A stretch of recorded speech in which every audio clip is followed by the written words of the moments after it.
He doesn't hold back, does he, CJ? He doesn't at all. I think he did not mince any words, but I think he was completely right on the money. Chuck Schumer did think he could break us, but we broke him. And this may very well be the end of his tenure as the U.S. Senate minority leader. It seems as if Democrats are ready to move past him and turn the page.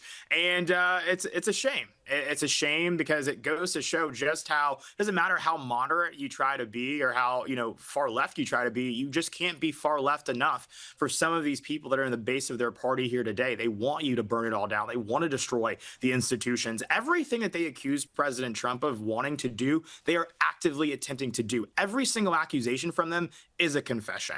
And so I think that that's exactly why Chuck Schumer's fell out of favor with this party. Is exactly why you see them, hoisting up people like Jasmine Crockett as the face of their party, because she is now the face of their party. Mom Donnie is the face of their party now. That's the they chose, and that future will be their undoing. But you know what they say, when your enemy's in the middle of making a mistake, let them, and I'm proud to do it.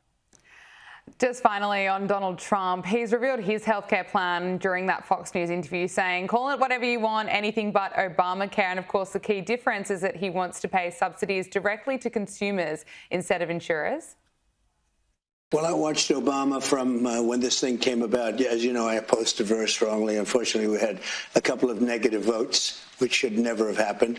But I said it's going to be a disaster, and I was exactly right. The premiums have gone up like rocket ships, and I'm not just talking about recently. I'm talking about for years they've been going up. And he said premiums will go down. Everything will be wonderful. It's horrible health insurance at a very high price. And what I want, and probably what you're alluding to, is the fact that I want, instead of going to the insurance companies, I want the money to go into an account for people where the people buy their own health insurance. It's so good. The insurance will be better. It'll cost less. Everybody's going to be happy. They're going to feel like entrepreneurs. They're actually able to go out and negotiate their own health insurance. And they can use it only for that reason. That's the beauty, only for that purpose.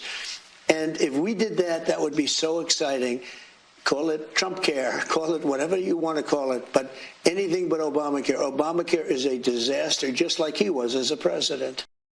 CJ, what do you make of what Donald Trump had to say there, promising Trump care? Again, it's just more common sense. We get government out of the equation, things just tend to work out a whole lot better. And that's what the president's proposing. Let's empower, consumers to make the healthcare decisions that, fit them and their families and their lifestyle. And let's stop parenting them using, Big Sam as the vehicle to do it. And so I think that this is definitely a welcome proposal. I think the cost of healthcare in this country is a shameful thing. And I think that we have to address that with a solution. I think many folks on the right have begun to say that because there is an affordability crisis in this country. Things are just too damn high, and healthcare is one of them. And I'm glad to see the president prioritizing an approach that will actually solve this problem, not just put a Band-Aid on it. Now, CJ, as someone who's key in the MAGA movement, I want to talk about the infighting that's happening. It seems to be blowing up, especially after Tucker Carlson interviewed Nick Fuentes, who has, of course, said the most disgusting racist things that you could ever imagine. Ben Shapiro is slamming Tucker Carlson for platforming him. There are plenty of others that are all fighting publicly against one another. On the one hand, I, of course, think that it's great that Ben Shapiro is highlighting some of the vile things that Nick Fuentes has said, because that seemed to have been missed by Tucker Carlson in his interview.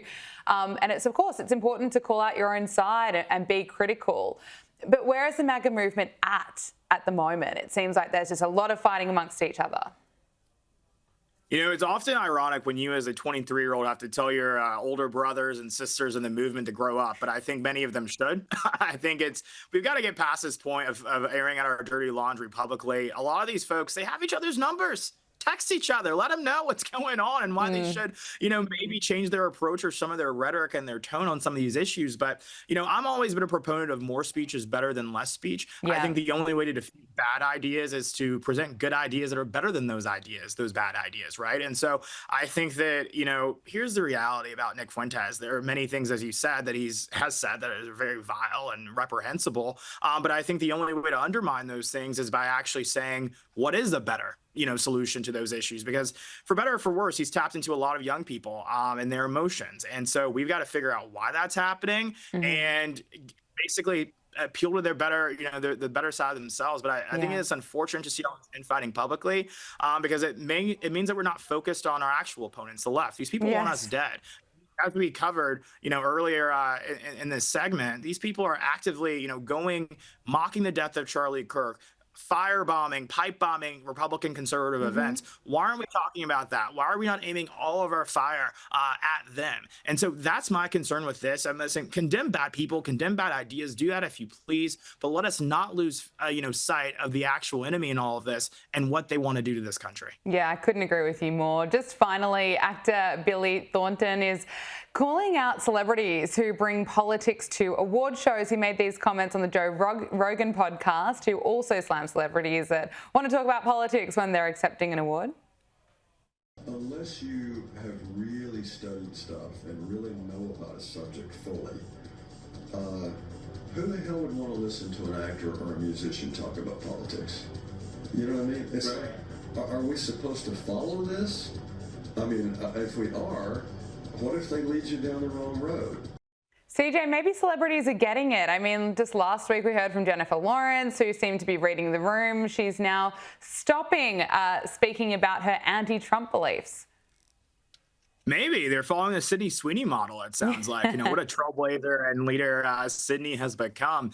As Sydney said, when people, when she has something to say about something that she's passionate about, that she cares about, people will know.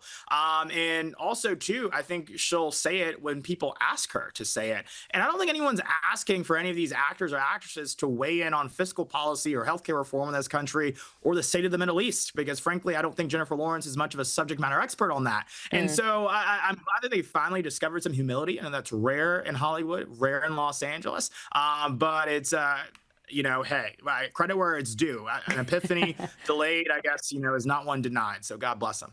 CJ Pearson, great to speak to you as always. Thanks so much for joining us. Good to see you, my friend.